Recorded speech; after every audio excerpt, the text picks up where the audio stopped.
Jadi Mas Yudan ini adalah mahasiswa PhD di School of Health and Rehabilitation Science, University of Pittsburgh. Jadi ini unik juga karena Mas Yudan ini pengalamannya dulunya di bidang data scientist dan software developer gitu ya. Jadi mungkin Mas Yudan nanti bisa ngobrol juga tuh. Jadi alur karirnya cukup cukup menarik gitu ya.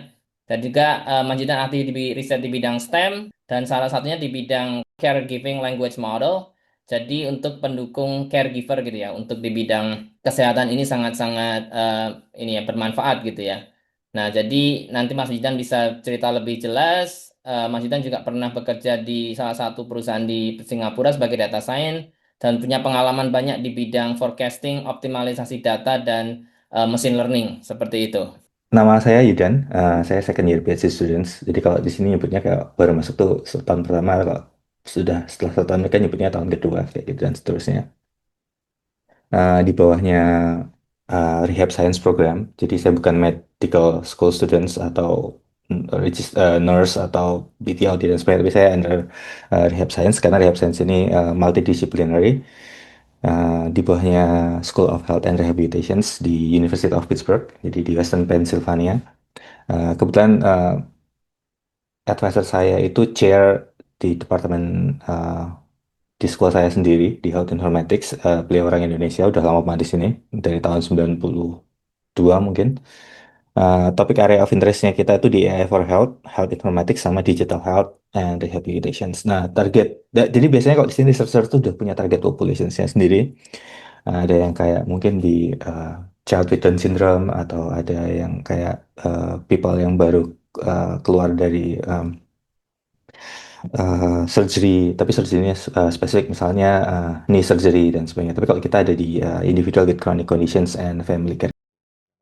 Jadi saya mau coba share sedikit tentang apa yang saya sedang lakukan di beberapa tahun terakhir, start di 2020. Saya mau start dengan sesuatu yang menarik berupa pertanyaan trivia. Jadi seberapa sering teman-teman di sini yang pakai ChatGPT atau yang lain, Cloud ataupun Grok ataupun yang lain, tanya tentang symptoms kesehatan atau health advice. Nggak perlu dijawab karena mungkin interaksinya agak susah lewat Zoom. Tapi saya yakin pasti tidak ada yang tidak pernah. Kayak sesimpel mungkin, kayak kenapa ya saya tiba-tiba saya tenggorokannya gatal atau mau pusing, ya kira-kira kenapa, atau kira-kira eh, kayak kayak easy fixnya gimana. Eh, Jadi OpenAI sendiri baru beberapa hari yang lalu kayak rilis survei gitu. Ternyata jadi kalau surveinya ini dilakukan among adults di US, jadi lebih dari 50% yang mereka tuh ngecek symptoms, bukan hanya ke, kalau di sini namanya ada PCP ya, jadi kayak primary care provider, yang mereka kayak dokter yang di poin yang mereka atau yang mereka pilih sendiri itu. Sekarang tanya ke eh, Gen AI kayak ChatGPT dan sebagainya. Dan uh, most recent findings juga orang menjadikan chatbot atau Gen AI itu first point of contact mereka. Jadi bahkan kayak besok mau dokter appointments, mereka tanya dulu ke Gen AI. Atau bahkan sesimpel kayak sama mereka nggak tanya apa yang mau mereka tanyain dulu ke Gen AI. Jadi eh, tapi ini masih debatable antaranya eh, Gen AI memang so good eh, di kayak trivial case di kedokteran atau di health, atau eh, ada Mas Resen juga bilang kayak Gen AI kayak more empathetical rather than general practitioners. Ini netral ya tonnya. Eh, jadi dia tidak memihak kemana-mana, atau memang orang itu lebih eh, nyaman ngomong sama Gen AI rather than their doctors. Oke, sedikit balik ke rehabilitation science. Jadi ini memang study yang fokusnya tuh help people regaining their functional abilities and independence. Again, kita nggak dealing dengan anything yang ada di hospital, karena itu sudah ada uh, bagian sendiri, which is like MD, medical doctors. Jadi kita memang fokusnya membantu orang untuk regain their functional abilities. Jadi kuncinya di regain their functional abilities and the independence. Setelah mereka jadi outpatient. Nah, dan rehab science ini sendiri itu nggak berdiri sendiri, itu biasanya interdisciplinary field dari social science, health science, engineering, and psychology. Karena uh, let's say ada riset tentang interventions, biasanya interventionsnya itu uh, mungkin terkait sama behavioral science. Jadi mereka pakai social science sama psychology. Tapi again, outputnya mungkin di-assess pakai health science. Nah, ini yang biasanya kita pakai di rehabilitation science untuk melihat seseorang itu pakai ICF framework. Jadi umbrella health conditions apapun itu. Terus in relation sama body function dan strukturnya. Jadi kayak misalnya people with spinal cord injury. Jadi dia mungkin kecelakaan terus something happen di tulang belakang mereka. Terus mereka let's say uh, uh, uh, paralyzed atau lumpuh. Misalnya waist ke bawah atau mungkin neck ke bawah. Terus mereka nggak bisa melakukan basic activity kayak changing their own clothes, nggak bisa ganti baju sendiri, nggak bisa mandi, nggak bisa moving dari bed ke uh, wheelchair dan sebagainya. Terus itu akhirnya ngelimit their participationsnya ke sosial. Mereka nggak bisa attend school, nggak bisa like gathering. Terus habis itu mereka juga punya environmental factors yang terkoneksi karena mereka paralyzed, mereka harus pakai kursi roda. Terus kalau nggak ada rem di depan rumahnya, terus kayak ada tangganya gitu, mereka kan nggak bisa keluar. Nah itu jadi mereka harus kayak butuh home modification.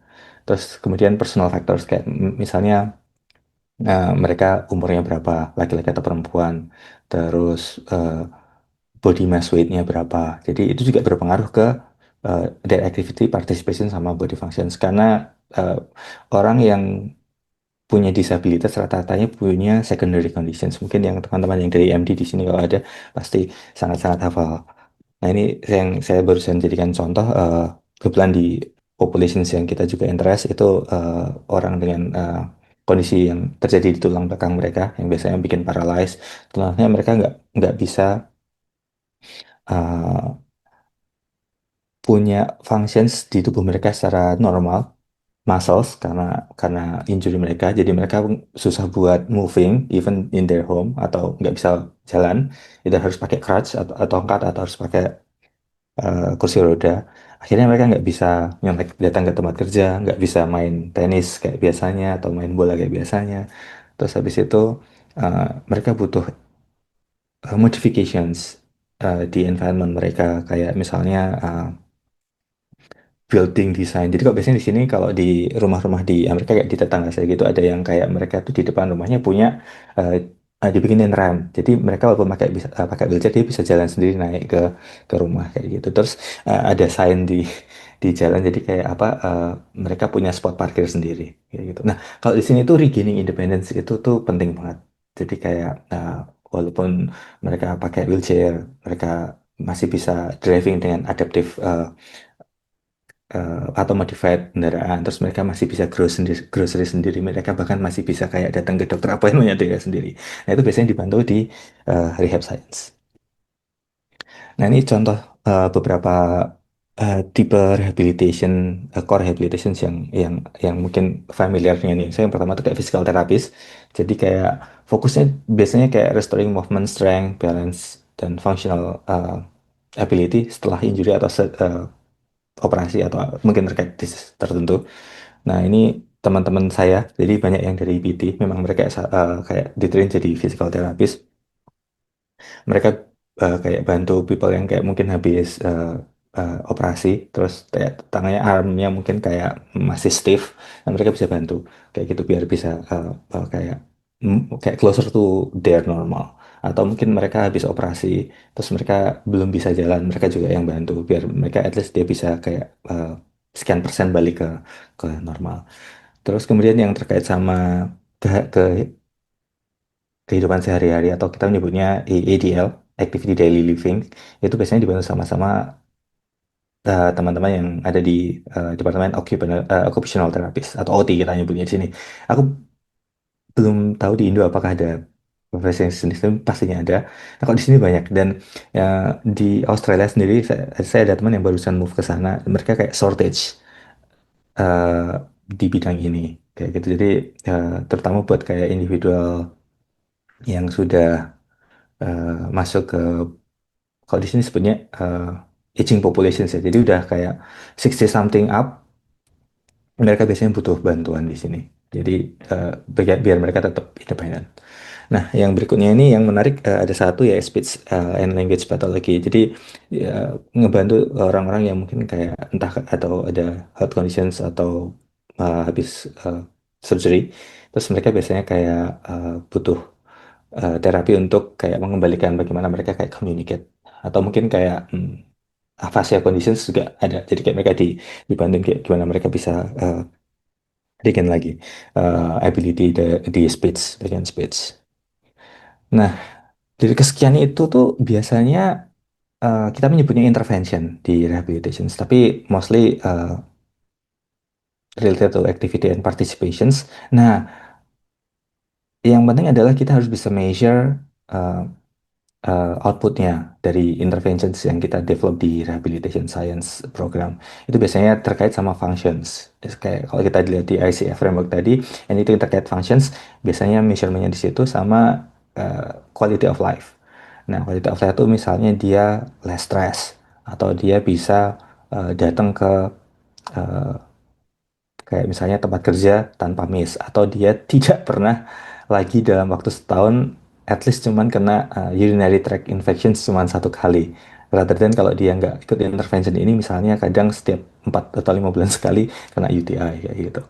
Atau misalnya mereka uh, contohnya kalau di digital health itu dia uh, kita develop interventions yang mereka bisa naikin adherence buat taking their medications, atau kayak kalau di population yang saya dealing itu individual with spinal cord injury, mereka bisa maintain their skin conditions secara periodik dengan adanya behavioral intervention. Nah, sekarang ke AI nih. Karena AI ini baru, jadi mostly research sendiri yang implemented ke eh, praktis itu belum banyak.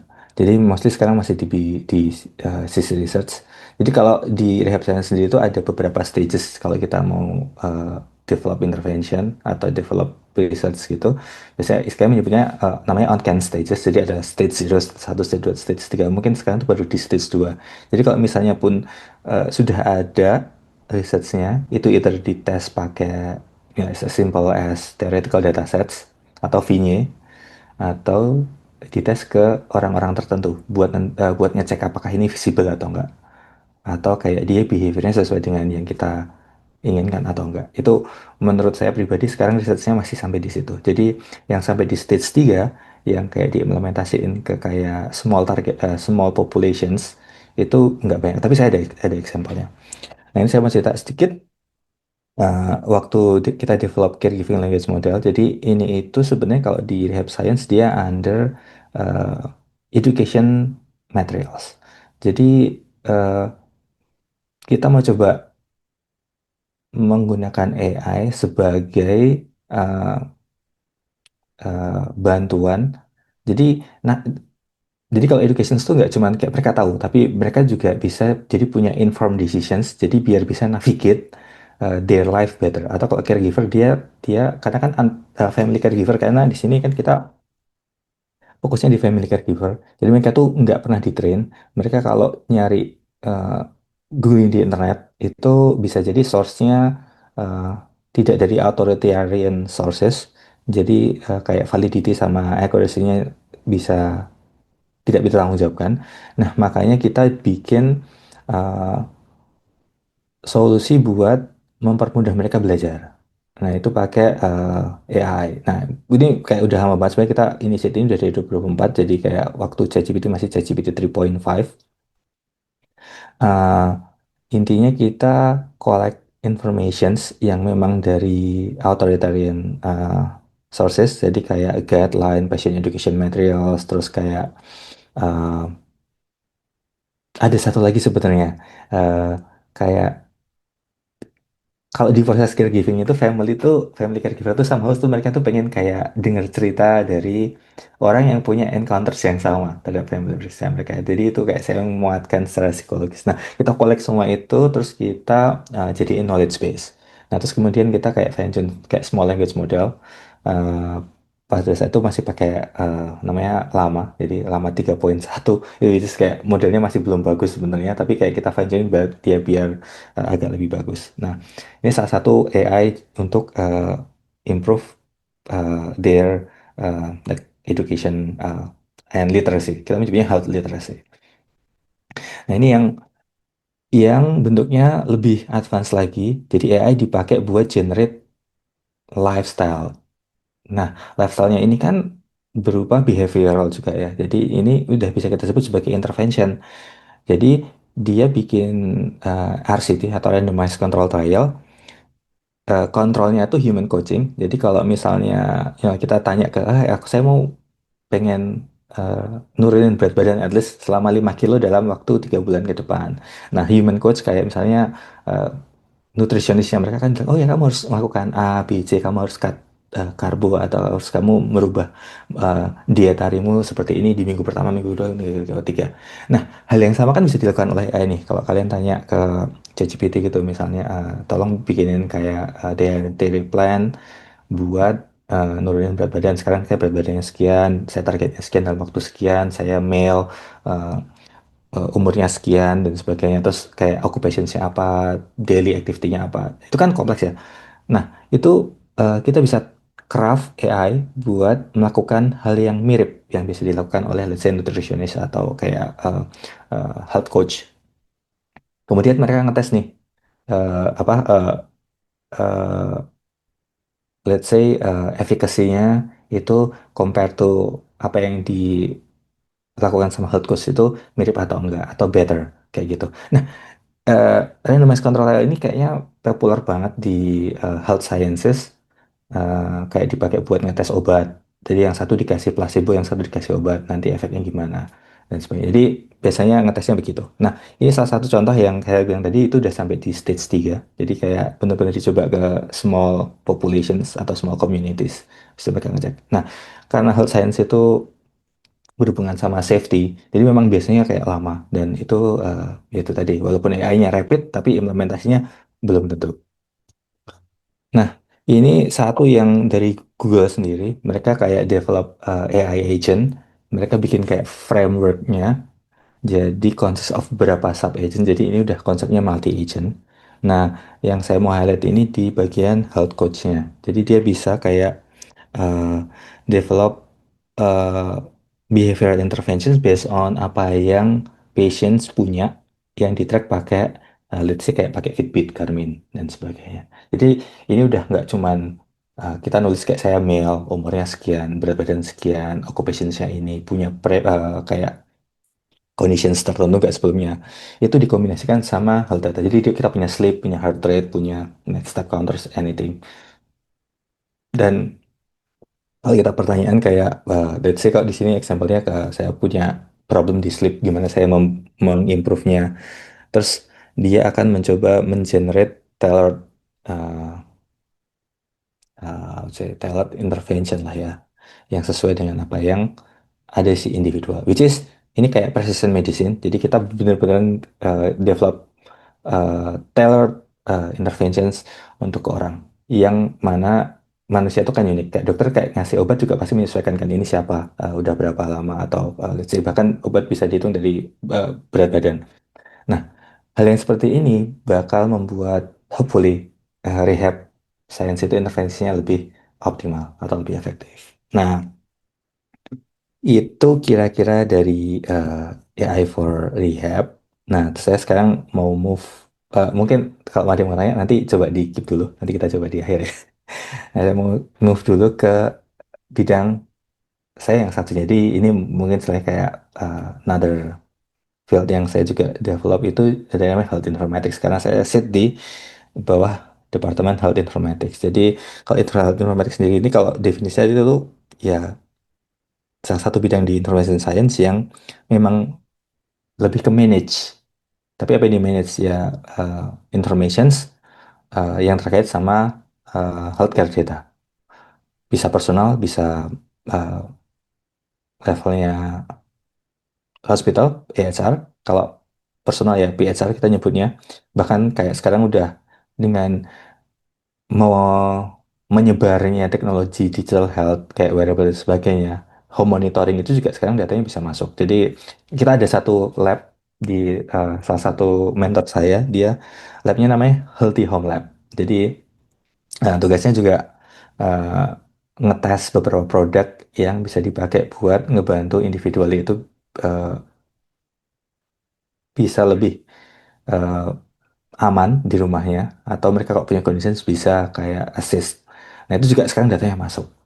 Tapi let's say paling gampangnya sekarang kita ngelihatnya di IHR sampai IHR aja. Jadi kalau IHR itu kayak sistem informasi rumah sakit, tapi dia bisa capture data dari encounter sampai ke reimbursement. Di Indonesia juga aku main habis kayak searching gitu, ternyata sekarang juga sudah mulai mirip dengan yang ada di US. Mereka juga sudah menggunakan konsep kayak reimbursement, tapi reimbursementnya juga flow-nya udah mirip dengan apa yang saya biasa lihat di sini. Nanti akan saya jelaskan sedikit-sedikit lah. Tapi well, it's a good things to know. Jadi kayak aku dulu minim banget, tapi ternyata informasinya tadi sekarang ternyata udah mulai banyak, which is good. Terus, nah ini bedanya informatis sama computer scientist. Kalau information profesional itu dia menggunakan information science untuk manage dan transfer data into useful information analysis. Kayak similar kayak data scientist lah, atau computer scientist. Tapi di sini fokusnya di health data. Nah kalau computer scientist ya dia fokusnya di information science, like anything yang di more general. Nah orang yang kalau mau jadi health informaticist itu biasanya partner ada dua. Orang yang memang dari profesional, bahkan dari engineers atau dari clinicians yang mereka itu belajar tentang core requirements-nya. Nah, mereka habis itu tinggal, kalau yang dokter biasanya mereka belajar dari yang clinician based training, kalau yang dari profesional mereka uh, belajar ke path yang IT based training. Nah, habis itu mereka bisa jadi kayak IT focus informaticians buat health informatics atau clinician focus information. Contohnya kenapa kayak uh, clinicians ada yang eh, mau jadi health informatics karena mereka mungkin di karirnya itu mereka memang mau di health management kayak gitu, dan mereka harus belajar seperti ini, dan itu saya pikir unik juga ya, kenapa kayak let's say ada MD mereka mau belajar seperti ini. Ternyata di Amerika sendiri itu ada satu conference yang cukup top itu namanya EMEA, dan banyak medical doctor yang mereka memang kayak belajar tentang health informatics juga, karena mereka kayak mungkin interestnya di oke improving workflow-nya di their healthcare facility, atau kayak uh, dipakai buat surveillance. Jadi kayak misalnya disease ini tuh uh, di community level bagaimana, di regional level bagaimana. Jadi ya mereka bisa bikin public policy yang lebih uh, tepat kayak gitu. Tapi overall health informatics itu biasanya dealing dari tiga step ini sih. Jadi kayak pertama pasti documenting, ya kayak yang like sistem informasi rumah sakit juga pasti kayak documenting individualnya gimana, dia encounters-nya apa, terus habis itu dia dapat procedures apa, terus habis itu kalau udah itu uh, nanti akhirnya kan let's say pakai insurance, apapun insurance-nya mereka pasti nge-charge insurance-nya, atau di sini istilahnya tuh insurance-nya tuh berdasarkan apa yang dikasih kan waktu di clinical encounters. Nah, mereka biasanya sharing codes. Makanya di sini di bagian tengah ada assigning medical codes. Nah, contohnya itu kalau di sini ada yang familiar namanya ICD, ada CPT, itu kode-kode kayak misalnya orang ini tuh disease-nya apa, terus habis itu dia kena proseduralnya apa, berapa mana. Itu dipakai buat ngitung uh, klaimnya. Nah, modern biomedical and health informatics sendiri ya akhirnya kadang mix sih, tapi intinya komputer komputer science field dipakai buat health data kayak gitu.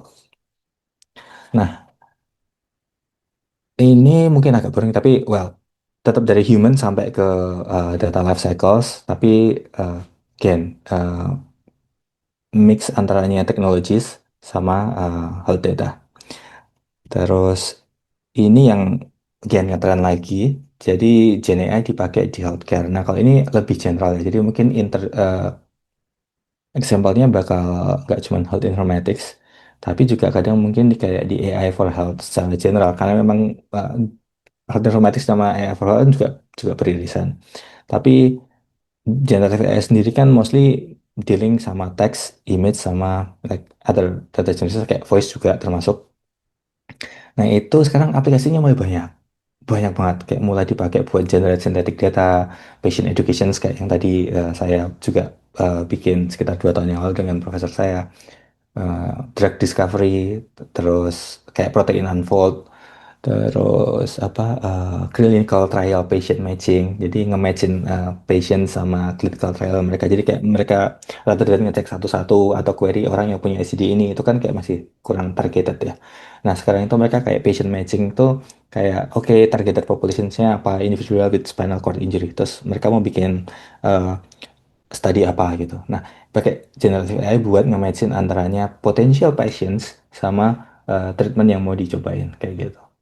Terus habis itu medical diagnosis, yang clinical decision support system juga di bawah situ.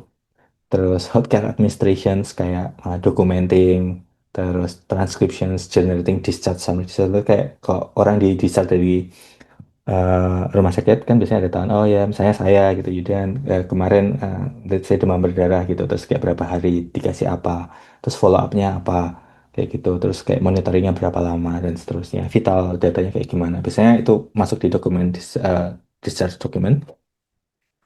Nah, tapi dari sekian itu, dari sekian yang theoretical ada, kemarin di conference EMEA November yang lalu, salah satu yang implementasinya paling besar itu masih ada di bagian uh, terkena health informatics ya, sama practice in general itu ada yang berhubungan dengan administratif sama documentation. Kenapa? Karena di sini uh, itu yang dianggap impact-nya pertama paling besar. Karena documentations dan sebagainya itu biasanya dihandle sama dokternya sendiri. Jadi kalau misalnya itu bisa ngurangin, let's say waktu mereka kayak 8 jam kerja gitu, tapi 4 jamnya sendiri harus dealing dengan administrative work. Nah, kayak mereka dikurangin dari 4 jam jadi 2 jam itu kayak taking back their time buat doing practice rather than documentations. Nah, itu kenapa beberapa produk yang di healthcare sendiri yang ngetren itu salah satunya adalah Ambience AI itu kayak audio transcription. Jadi kayak ya kalau pernah pakai Zoom terus ada transkrip audionya, tapi nggak cuma ngetranskrip doang, tapi juga otomatis ngekstrak information yang diperlukan uh, di case-case tertentu secara otomatis kayak gitu. Nah, itu yang sekarang banyak banget startup atau produk yang di situ karena itu safe, terus kemudian impact-nya itu yang paling kelihatan, uh, tangible ukurannya kayak gitu. Kayak misalnya ngeproses dokumen butuh waktu 2 jam, sekarang cuma kayak mungkin within 15 minutes. Terus ya tadi saya bilang safe karena kebanyakan produk yang atau AI di healthcare bahkan sesimpel kayak medical diagnosis itu kayak evaluationsnya rigorous banget. Jadi bahkan kayak sesimpel develop secondary algorithm buat let's say wearable device itu harus ada kayak certification dan sebagainya, dan itu biasanya lama banget. Nah, balik lagi ke tadi kenapa saya bilang kayak AI itu promise-nya gede banget, tapi juga in reality uh, biasanya clinical research di healthcare itu butuh waktu kayak years, kayak mungkin bisa 7 sampai 15, ekstrimnya itu bisa sampai 14 tahun biar bisa diimplementasikan ke clinical practice. Karena biasanya urusannya safety sih, tapi nggak tahu kalau misalnya nanti AI bisa kayak simulate uh, safety dari let's say historical data, who knows, tapi so far belum kayak gitu. Jadi terus oh ya, satu lagi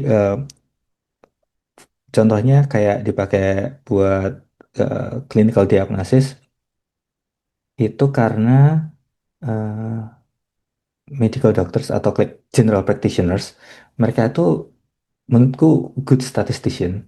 gitu. Jadi mereka ngelihat sesuatu tuh dari statistik. Jadi kayak precision recall sensitivity dari eh, model yang dikembangkan itu tuh bagus atau enggak. Karena urusannya kalau misalnya contohnya eh, cancer patients. Jadi mending harus kita banyakin eh, false positif atau false negatifnya buat aja buat cancer. Tapi buat eh, health condition yang lain mungkin kayak oh ya nggak apa-apa kayak misalnya ntar tes lagi bisa. Walaupun misalnya kayak sekarang disease-nya tuh kita mungkin ada tapi nggak kedetek tapi itu nggak tidak life threatening gitu.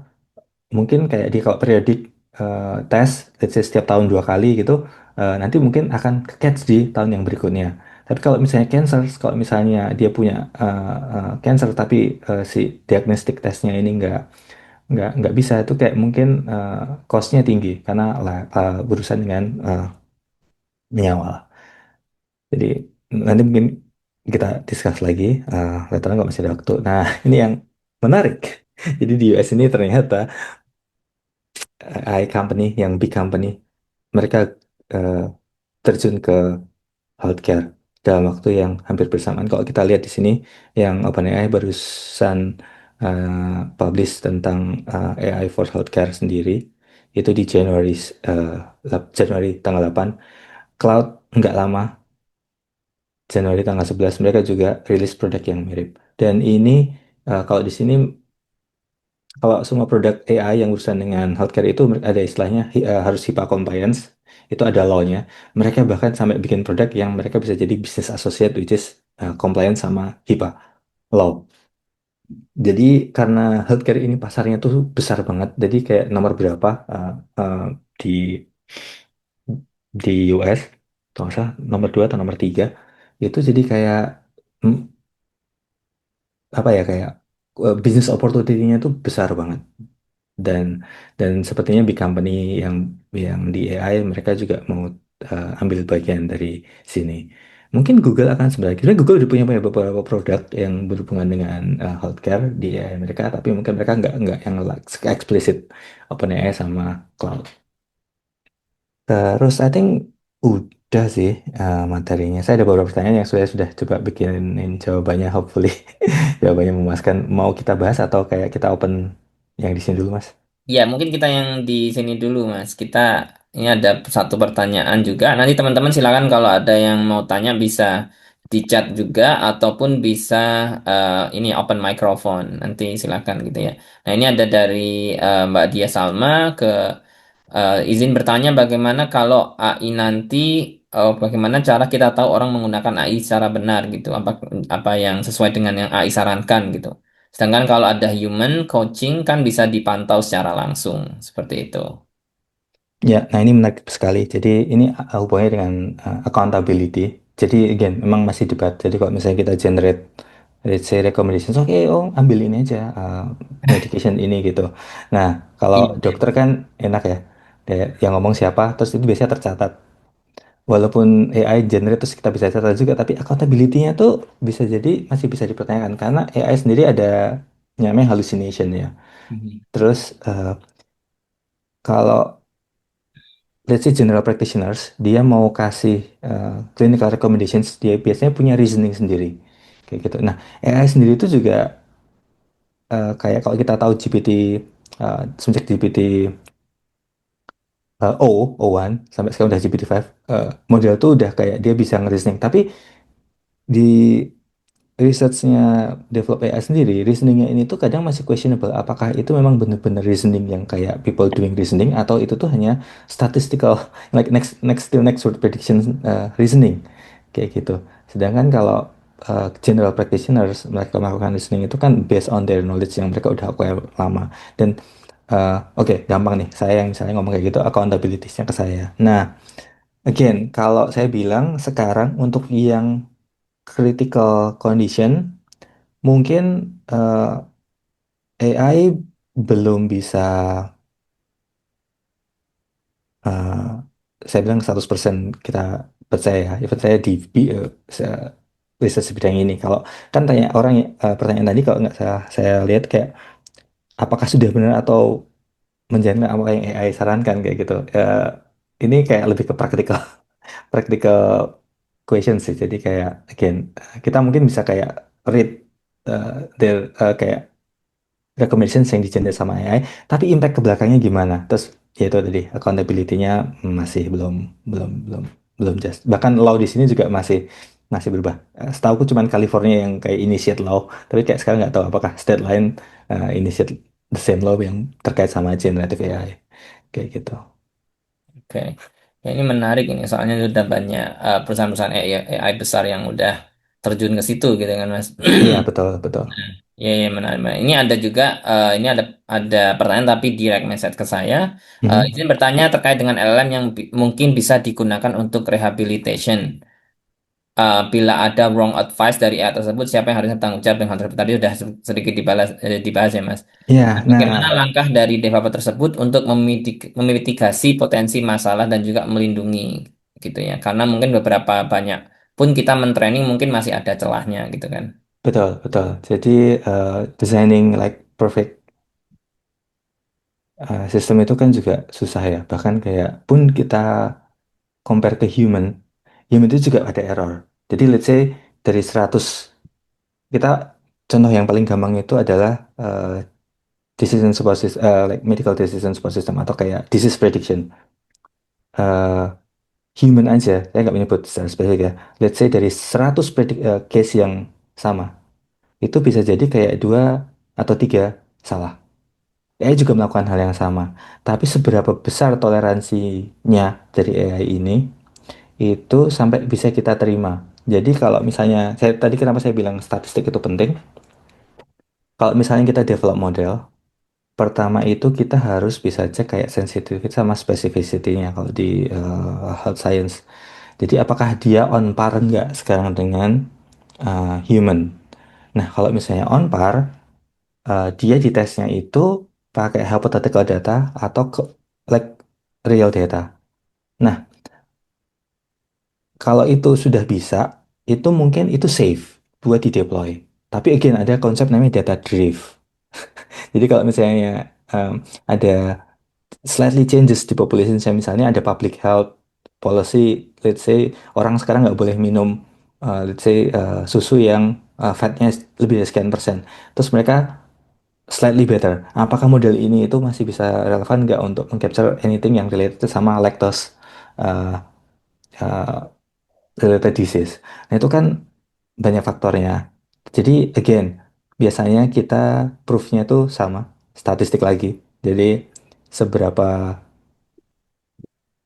bagus kita menentukan sistem kita itu biasanya dari statistik. Kalau let's say case-nya decision support system tadi. Nah kalau yang lain itu judgement agak susah. Contohnya kayak misalnya AI dipakai buat generate personal recommendation.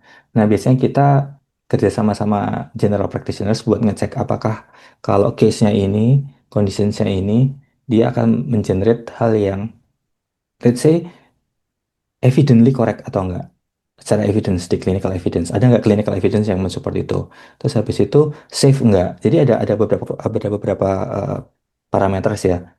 Jadi kayak trustworthy sama safetyness. Tapi itu eh, untuk assessmentnya sendiri agak agak susah karena nggak ada automatic metrics yang so far bisa help kita evaluate. Jadi biasanya kayak kita invite panels terus panelsnya ngecek oh ini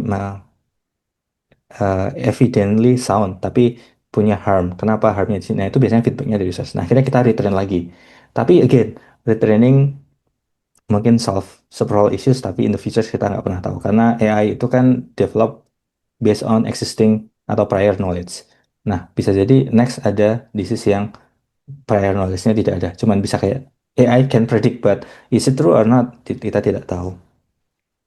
Terus satu lagi terakhir untuk mitigasi masalah tadi ya bisa pakai statistik. Jadi kayak periodically dites apakah dia drifting atau enggak. Kalau drifting misalnya drifting jadi performance-nya menurun enggak. Kalau menurun ya you have to do something. Terus ya mungkin pasti masih ada celah. Ya, ya. Menarik, menarik, Mas. Mungkin ya sambil nunggu nanti teman-teman silakan kalau ada yang mau tanya lagi bisa di chat atau bisa open microphone. Ini saya share lagi untuk daftar hadir untuk yang baru bergabung mungkin di tengah-tengah tadi nanti silakan diisi kalau untuk mendapatkan e-sertifikat seperti itu. Oke, em, mungkin Mas Judan kita bisa ini ya bahas pertanyaan yang dari registrasi teman-teman yang registrasi. Kita sejauh ini teman-teman Mindstem sudah mendapatkan 5 pertanyaan ya. Ada beberapa pertanyaan yang double-double juga, jadi mungkin kita Mhm. bisa bahas terpisah juga. Em, Mungkin saya mulai dari ini ya.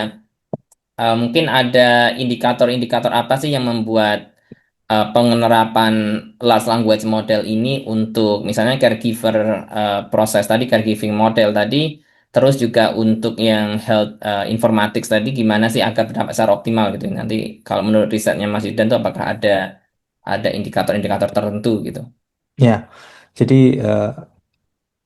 kalau menurut saya tiga, jadi konsep AI yang harus dipenuhi di healthcare itu at least ya, itu trustworthy. Jadi trustworthy itu juga luas ya ampilannya. Jadi apakah let's say uh, kalau di caregiving language model itu kalau dia ditanyain misalnya suami saya itu paralyzed, terus dia punya skin wound.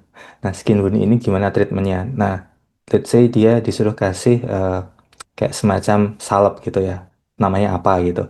Nah, apakah informasi yang disuruh ngasih salep ini tuh trusted nggak? Dia tuh dari mana? Kayak gitu. Terus ini tuh disupport sama evidence atau enggak? Nah, itu kalau bisa AI itu harus bisa provide. Jadi kalau teman-teman pernah coba evidence open evidence atau oh ya Perplexity lah, dia kan somehow kalau kita tanya sesuatu terus dia cari kayak related sourcesnya gitu. Nah, itu salah satu cara untuk menentukan bukan menentukan kayak mensupport trustworthy. Jadi kayak apakah evidence ini tuh di-generate dari LLM-nya sendiri yang kita nggak tahu apakah itu tuh dari pretrain yang mana, tapi ataukah di-generate dari medical evidence yang kita memang inject ke si LLM-nya itu. Terus habis itu save. Jadi kayak misalnya apakah kalau dikasih recommendations buat applying kayak salep gitu di wound-nya dia buat treatmentnya itu tuh apakah safe nggak buat si orang ini.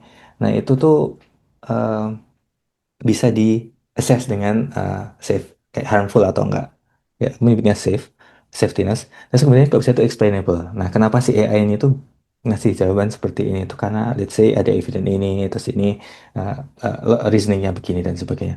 Nah itu kalau itu bisa dipenuhi menurut saya nggak cuma optimal tapi juga like, bisa dipertanggungjawabkan.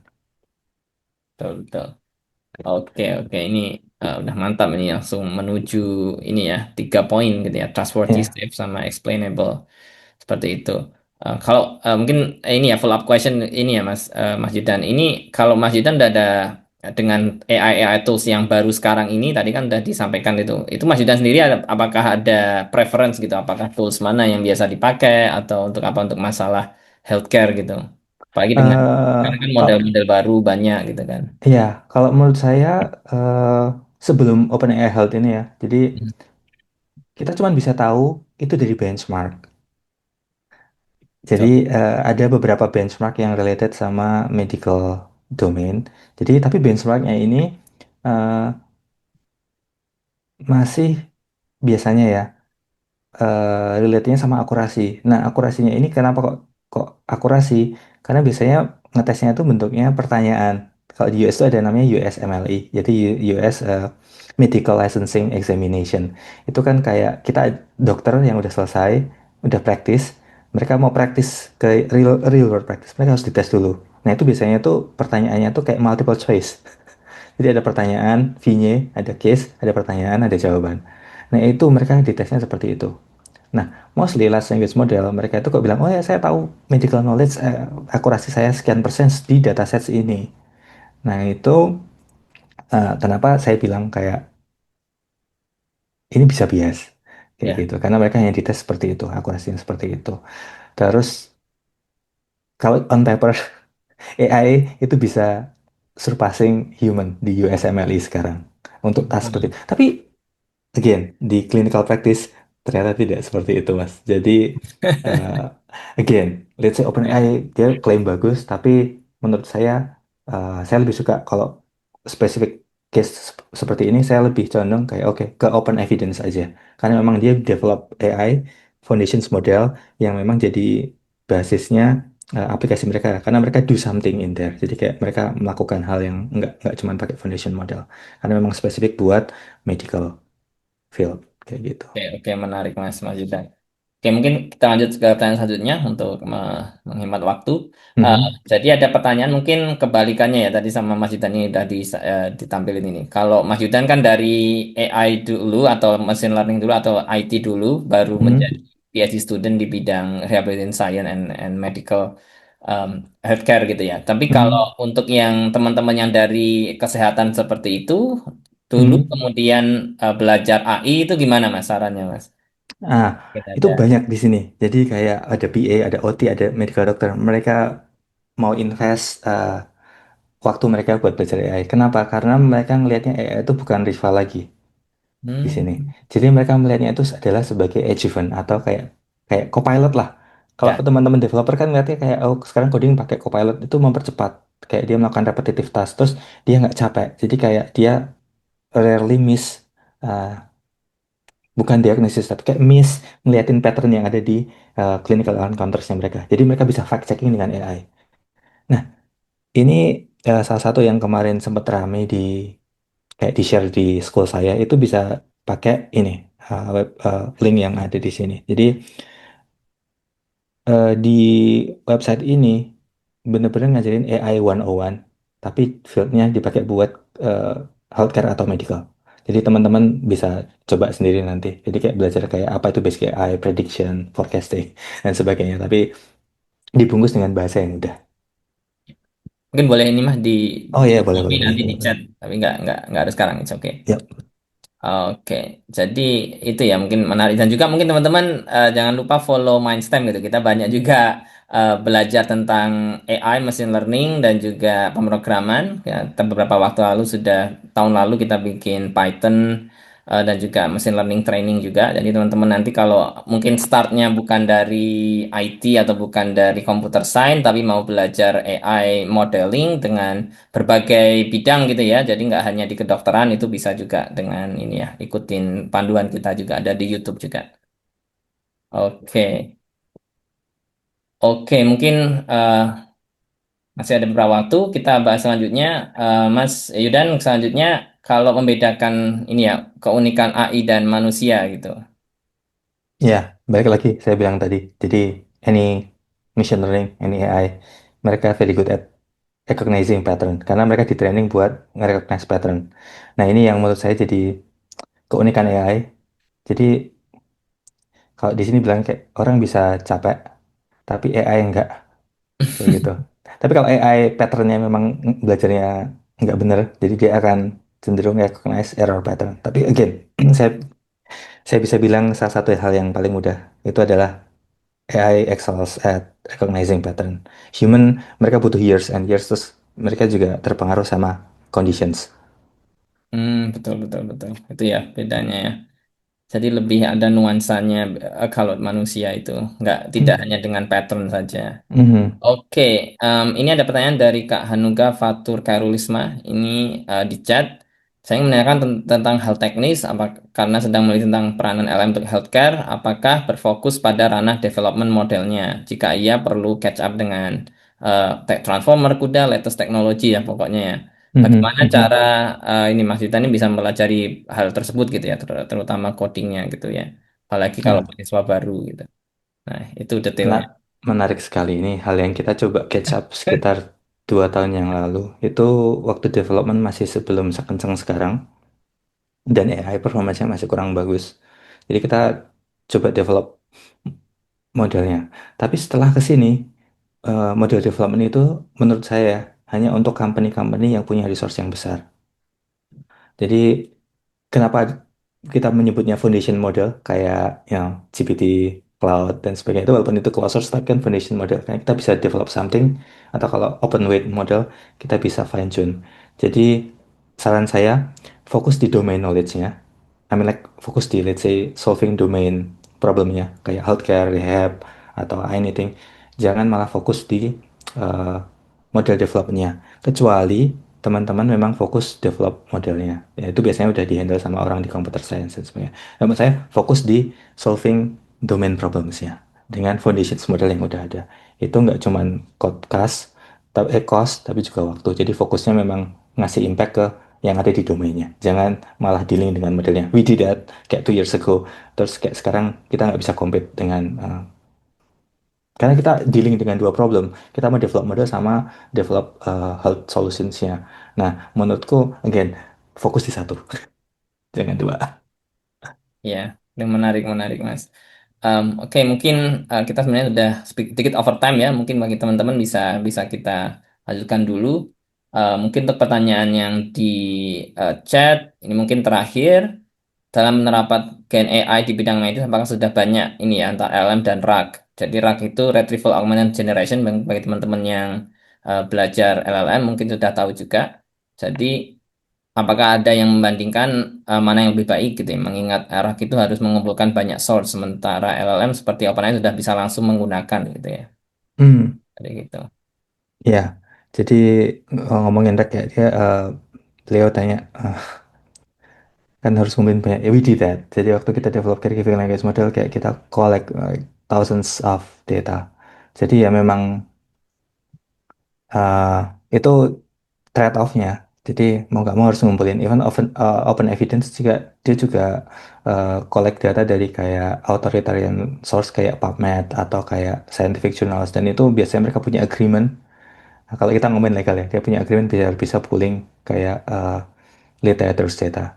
Tapi again, kalau bilang tadi OpenAI juga punya kapabilitas itu kan, iya tapi dia mix trainnya gitu, dan kita nggak tahu apakah ketika kita melakukan query yang sama dengan atau tidak tanpa rek dengan foundations model yang sama, itu hasilnya bisa beda. Jadi kenapa balik lagi ke yang tadi explainability? Kalau misalnya kita bisa proof kalau uh, foundations model itu bisa mengeluarkan hal yang factually ada di dokumen yang kita punya, let's say untuk Orec Framework, itu oke. Tapi kalau enggak, untuk better ke Orec Framework dulu, kayak gitu. Karena, again, language model, kita injek kontak itu, kalau kontaknya high quality, biasanya jawabannya lebih bagus daripada pakai foundation model yang general purpose. Ya, betul. Oke. Mungkin satu lagi Mas dari online dan mungkin yang nomor 4 yang saya share dulu sudah dibahas juga tadi sama Mas Yudan secara tidak langsung. Nomor 5 kalau hubungan GIS dan Oh ya LLM ini. pernah nggak Mas? Ini Oh, lihat. itu saya belum pernah, tapi saya baca-baca, jadi ini lebih ke public policy. Jadi Oh, public policy itu biasanya kalau di sini ada beberapa level. Community level tuh kayak misalnya di sini di Pittsburgh, terus regional level tuh Western Pennsylvania atau di Pennsylvania, atau mungkin habis itu kayak nationwide. Nah, itu biasanya ada campur tangan GIS-nya. Nah, salah satu contohnya adalah menentukan eh, kayak let's say apa ya istilahnya health quality kayak di activity daily life itu, tapi dari lokasi di mana orang itu proximity-nya ke healthcare facility, terutama di rural area. Nah, itu GIS main di situ. oke, oke. Ah, ah. Menarik, menarik.